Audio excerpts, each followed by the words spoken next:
दिगंबरा दिगंबरा श्रीपाद वल्लभ दिगंबरा या घोषात आणि असंख्य भाविकांच्या उपस्थितीत मंगळवारी माणगाव दत्त मंदिर येथे दत्त जन्म सोहळा संपन्न झाला। दत्त जयंती निमित्त पहाटेपासूनच भाविकांनी गर्दी केली होती। हजारो भाविकांना दर्शनासह तीर्थप्रसाद व महाप्रसादाचा लाभ घेतला। हजारो भक्तगणांच्या उपस्थितीत श्रींचा जन्म सोहळा संपन्न झाला। सकाळपासूनच श्री दत्त जयंती उत्सवाला माणगाव येथील श्री दत्त मंदिरात सुरुवात झाली। सकाळी अखंड नामस्मरण समाप्तीनंतर अभिषेक, महापूजा, दुपारी आरती, तीर्थप्रसाद व महाप्रसादाचा कार्यक्रम संपन्न झाला। दुपारी पुराण वाचन, त्यानंतर हबप पुरुषोत्तम पोखरणकर यांच्या सुश्राव्य कीर्तनातून जन्म सोहळ्याला सुरुवात झाली। यावेळी भाविकांच्या उपस्थितीत आणि दिगंबरा दिगंबरा श्रीपाद वल्लभ दिगंबरा या जयघोषात माणगाव नगरी दुमदुमून गेली। भाविकांनी मंत्रमुग्ध होऊन नामस्मरणात सहभाग घेतला। त्यानंतर रात्री श्रींचा पालखी सोहळा संपन्न झाला।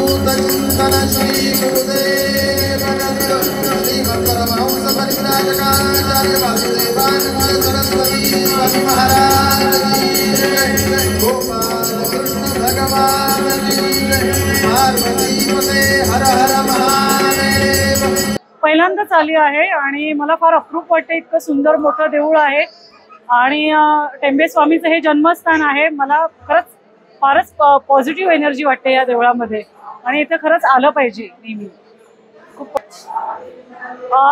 आज दत्त जयंती आहे आणि या दिवशी म्हणजे खुद्द टेंबे स्वामींचं जन्मस्थान हे आहे।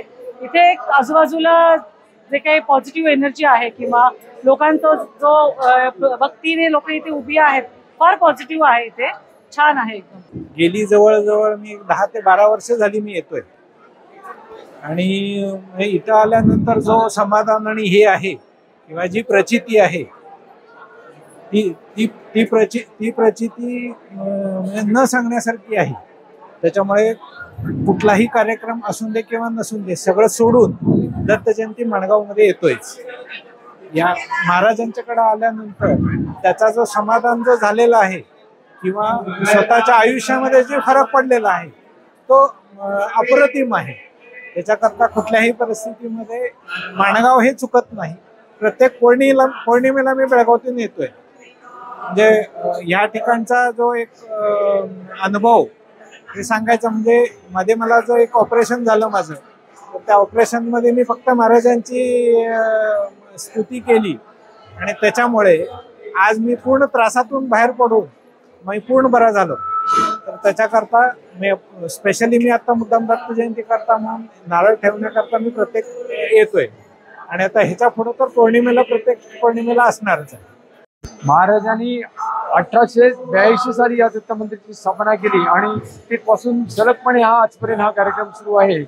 महाराजांची हे जन्मस्थान तर बडोद्याच्या जवळ गरुडेश्वर म्हणून आहे, त्या ठिकाणी महाराजांचं समाधीस्थान आहे। त्यामुळे गुजरात तसंच कर्नाटक, गोवा या ठिकाणी बरेच लोक दर्शनासाठी येत असतात। सकाळपासून या कार्यक्रमाची सुरुवात झाली आणि दुपारी जवळजवळ बऱ्याच लोकांनी महाप्रसाद वगैरे घेतलेला आहे। महाप्रसादाची चोख व्यवस्था ठेवलेली होती। उपस्थितांद्वारे लोकांना अग्रक्रमाने प्राधान्य देऊन आम्ही महाप्रसादाची सर्वांची सोय केली। आत्ताच दुपारी जवळजवळ 5000 पेक्षा अधिक लोकांनी महाप्रसाद घेतला।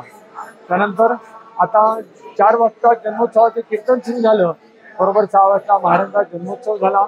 जवळजवळ अर्धा तास हा कार्यक्रम चालला आणि यानंतर सुंठवडा या कार्यक्रमाचा प्रसाद म्हणून देण्यात येत आहे आणि आता लगेचच ही आरती सुरू आहे। आरती झाल्यानंतर लगेच पालखी सोहळा सुरू होईल आणि भोजनोत्तर या कार्यक्रमाची आजच्या दिवसाची सांगता होणार आहे।